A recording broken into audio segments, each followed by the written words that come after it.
Muito boa noite, é com muita alegria que nós começamos mais um programa Direção Espiritual.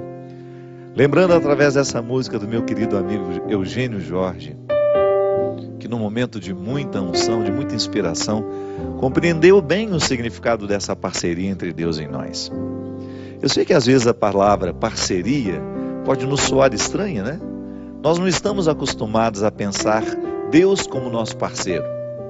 Mas é interessante a gente entender que a parceria, ela é sempre a compreensão de dois lados que trabalham juntos. Então sim, nós podemos dizer que Deus é nosso parceiro. É claro, a teologia nos ensina que há sempre um agir de Deus que antecede toda e qualquer ação humana. Então eu não sou bom porque eu sou bom. Eu sou bom porque Deus é bom em mim. Então a minha essência, que participa da essência divina, porque eu sou filho dele, e tenho todos os sacramentos para me ajudar a fazer essa filiação ser cada vez mais evidente em mim, que isso é muito interessante. Nós somos filhos de Deus, mas o pecado pode esconder os resultados dessa filiação. É como se fosse um menino rico que vive como se fosse pobre. Aquela história do Evangelho é muito interessante. O filho pródigo, ele é um menino rico, tem muitos bens, mas vive como se fosse pobre porque gastou toda a herança. Mas mesmo tendo gastado toda a herança, ele não gastou a filiação. Ele continuou sendo filho. E foi isso que fez ele voltar para casa. Porque essa restrição ele não viveu. Deixou de ter o dinheiro do pai porque gastou a herança. Mas continua a herança amorosa. Porque aquele pai jamais iria rejeitar o filho de suas entranhas. Ainda que ele tenha errado muito pela vida. Então a teologia nos ensina que nós nunca perdemos essa graça de sermos filhos. Mas por causa da vida que a gente leva, por causa das escolhas que a gente vai fazendo, a gente pode viver como se a gente não fosse filho. Não é que Deus nos deserdou. É que a gente resolveu gastar a herança de outra forma, de maneira errada. Tantas vezes eu gasto essa herança de ser filho de Deus de maneira equivocada. Tantas vezes nas minhas escolhas eu não manifesto ser herdeiro do céu. Por quê? Porque vivo tão preso àquilo que é mesquinho, tão preso àquilo que é miserável, que essa herança divina que está em mim fica ofuscada.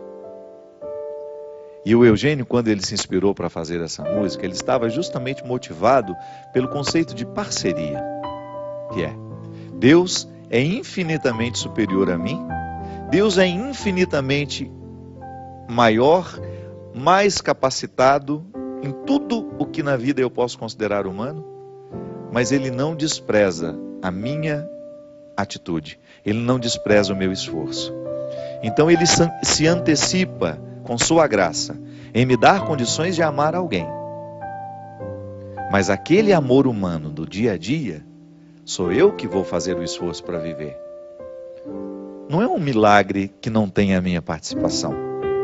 Pode observar, sempre que você precisa perdoar alguém, se você já sente no coração que precisa perdoar, ou que precisa pedir perdão, você já está movido pela graça divina. Santo Agostinho nos dizia que até para a gente se reconhecer pecador, nós precisamos da graça de Deus em nós. Por causa do nosso pecado. É simples compreender isso. Eu, porque sou pecador, costumo ser arrogante, porque sou pecador, costumo ser orgulhoso. E quando sou arrogante, quando sou orgulhoso, eu sou incapaz de perceber os meus erros, de reconhecê-los. Então eu sempre vou achar que é o outro que errou, que é o outro que pisou na bola, que é o outro que não fez tudo certo. Tudo bem, ele pode até ter errado, ele pode até ter feito tudo da maneira como nós não combinamos, mas é sempre interessante a gente oferecer ao outro uma nova oportunidade. E isso é ação humana. Deus me motiva a reconhecer, Deus me dá condições de reconhecer os meus erros, como se uma luz fosse acesa sobre a minha consciência, capaz de me fazer compreender a vida equivocada que eu levo, os relacionamentos equivocados que eu estabeleço, as atitudes grosseiras que eu posso ter com alguém. Mas aí, depois de me iluminar através da sua graça e até me dar o dom do arrependimento, sou eu que tenho que ir lá andar aquela pequena distância que me separa do meu irmão, bater na porta e pedir perdão. Se alguma coisa não ficou bonita na história, é sempre uma oportunidade de bater na porta e pedir perdão. É assim que essa parceria se estabelece. Então Deus quer que a gente seja feliz, mas Ele não virá ser feliz por nós.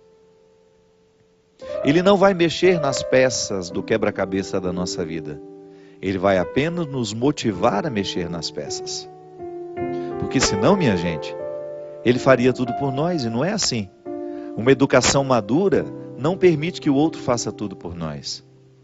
É como você educar seu filho. Aos poucos você vai criando no seu filho condições de fazer sozinho aquilo que ele antes dependia tanto de você. E às vezes a gente erra muito quando a gente não ensina o outro a fazer o que ele precisa aprender. Aí a gente fica fazendo eternamente para ele, com aquela ilusão de que nós seremos eternos na vida dele. E se um dia a gente se ausenta? Como é que o outro fica se ele não passou pelo aprendizado? Então, o amor maduro nos ensina a cuidar do outro, mas ensinar ao outro a sobrevivência. É igual ao governo.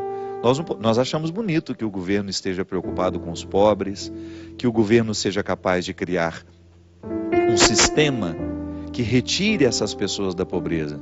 Mas nós também não podemos achar bonito um governo que mantém essa pobreza com interesses eleitorais depois, como a gente vê em muitos países da América Latina.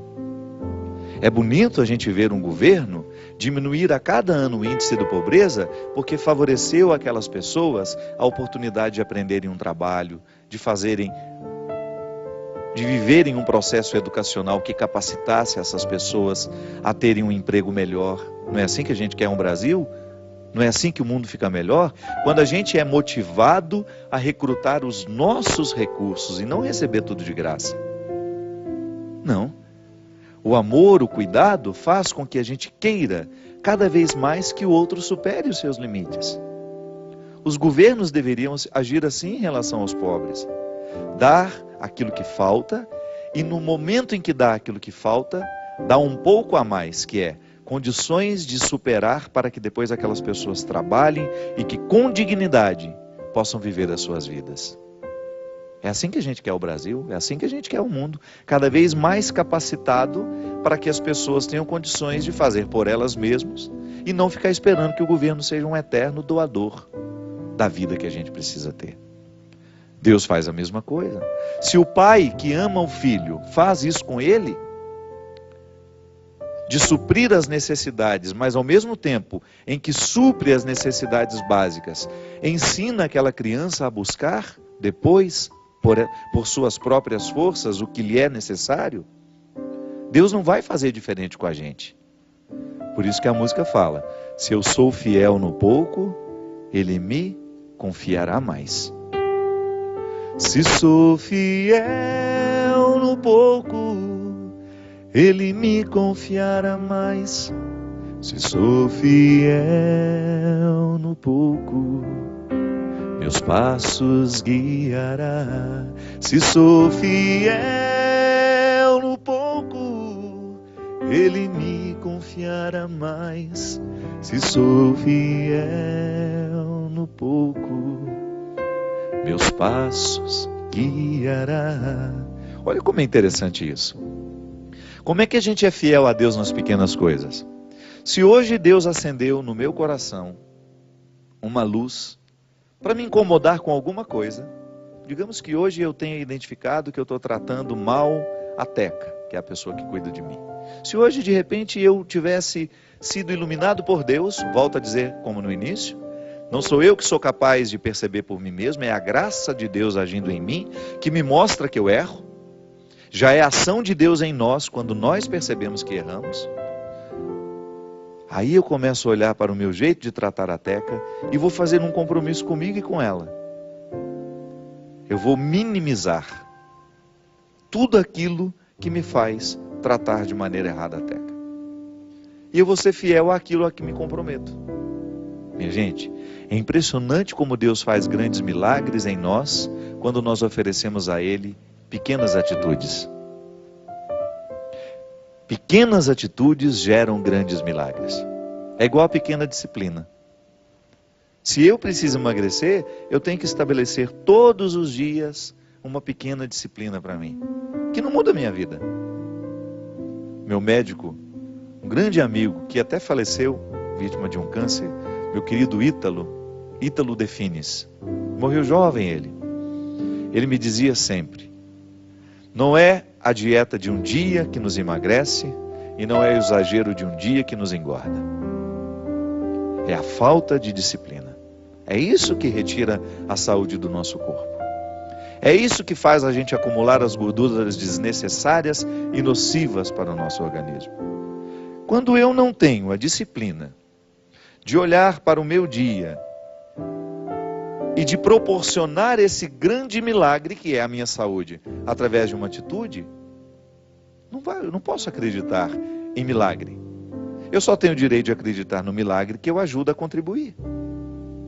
Claro, eu não estou retirando o direito de Deus agir de maneira miraculosa em nós. Ele pode agir.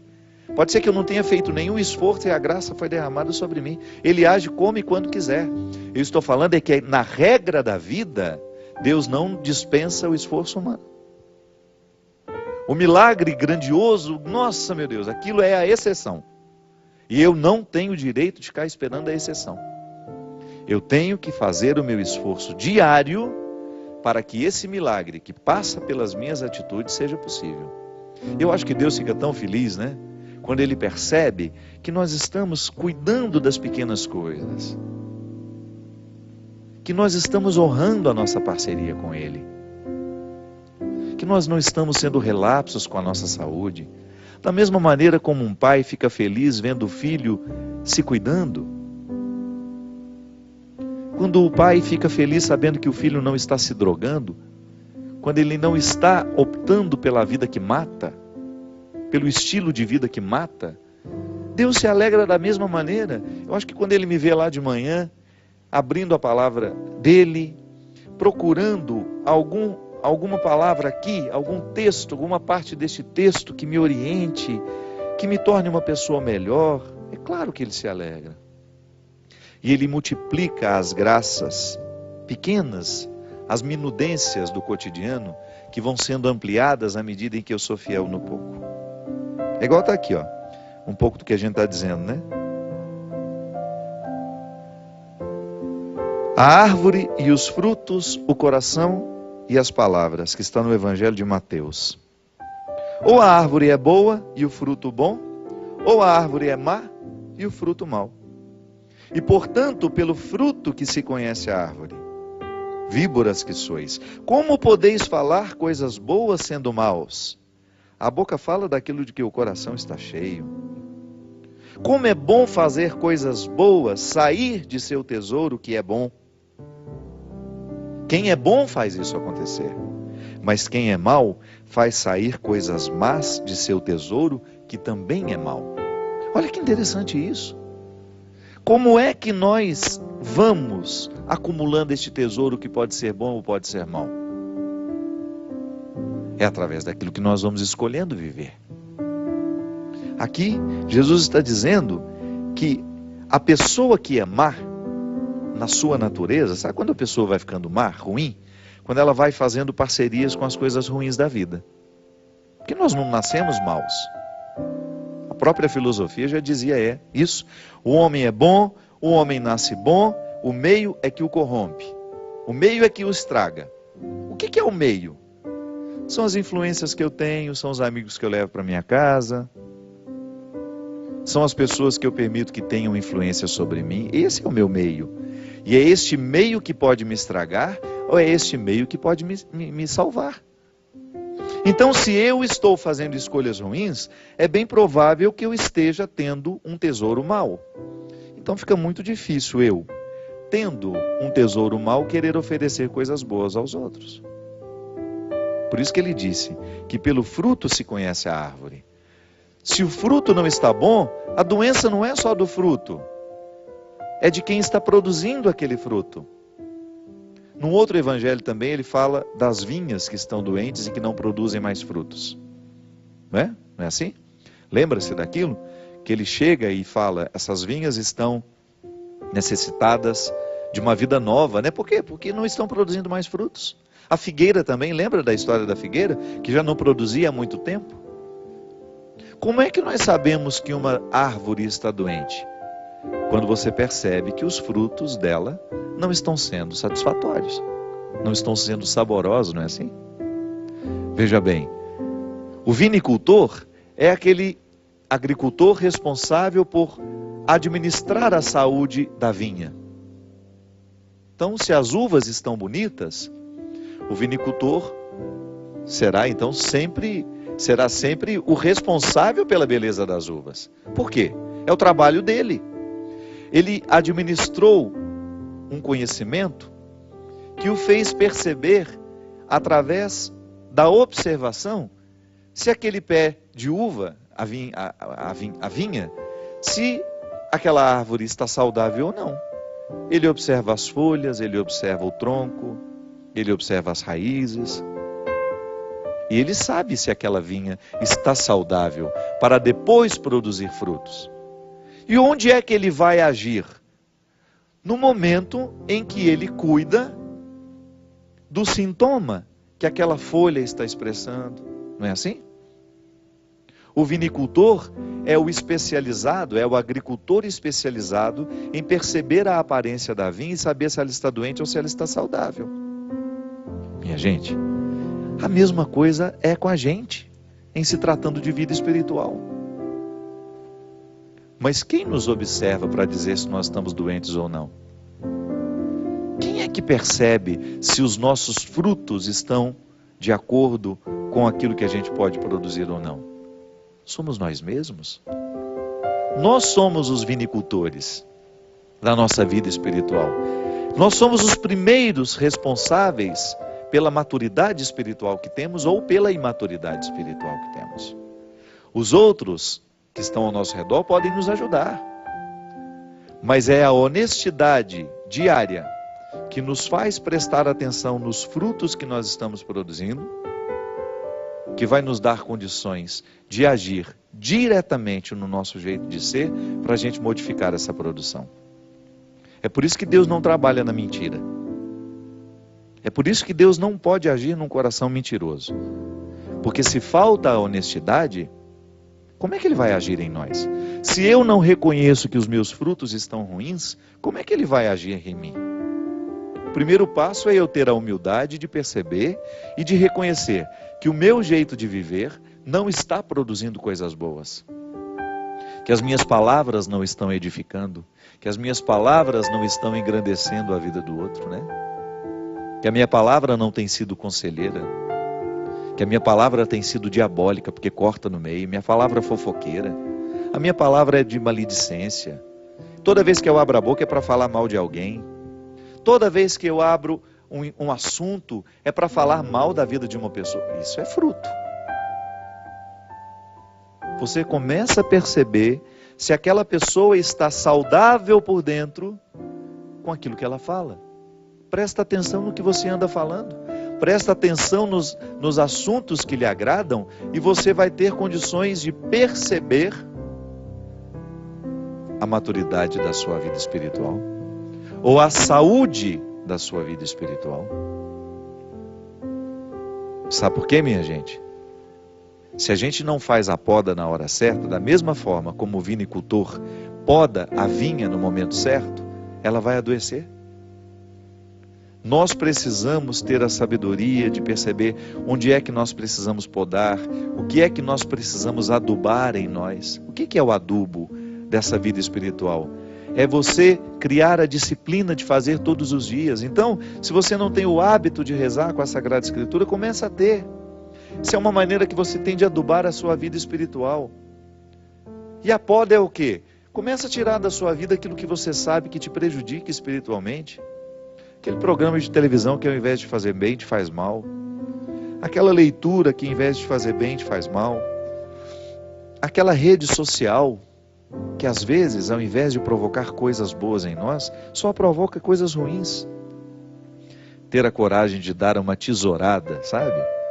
Em todas as realidades que não estão favoráveis ao nosso crescimento, para que o nosso fruto seja saudável. Se sou fiel no pouco, Ele me confiará muito mais. Essa regra é para mim, essa regra é para você, essa regra é para o Diego. Essa regra é para todos nós que queremos ser gente. Essa regra é para todos nós que estamos um pouco preocupados com a qualidade da nossa vida cristã. Porque, é claro, que se você for pegar os cristãos que estão esparramados pelo mundo, pode ser que metade não esteja nem aí para as suas atitudes, não esteja nem um pouco comprometida. Essa metade não está nem um pouco comprometida com as exigências do cristianismo. Vive como se Deus não existisse. Tem apenas uma religião de preceito. Mas não é o nosso caso. Se nós queremos crescer, se nós queremos que o nosso cristianismo seja frutuoso, nós temos que ter muita honestidade na observância desses frutos. E a partir do fruto que você produz, você ter coragem de interferir no processo que faz nascer esse fruto. Então tá bom, eu estou fofoqueiro. O que está me fazendo ser fofoqueiro? É aquele grupo de amigos. Então, neutraliza o poder daquele grupo sobre você. Fale menos, esteja menos. Ou quando aquele assunto começar a falar, gente, eu gostaria de mudar um pouco o meu jeito de ser e quem sabe vocês possam me ajudar. Queria falar menos. Queria falar só coisas que realmente possam engrandecer a nossa convivência.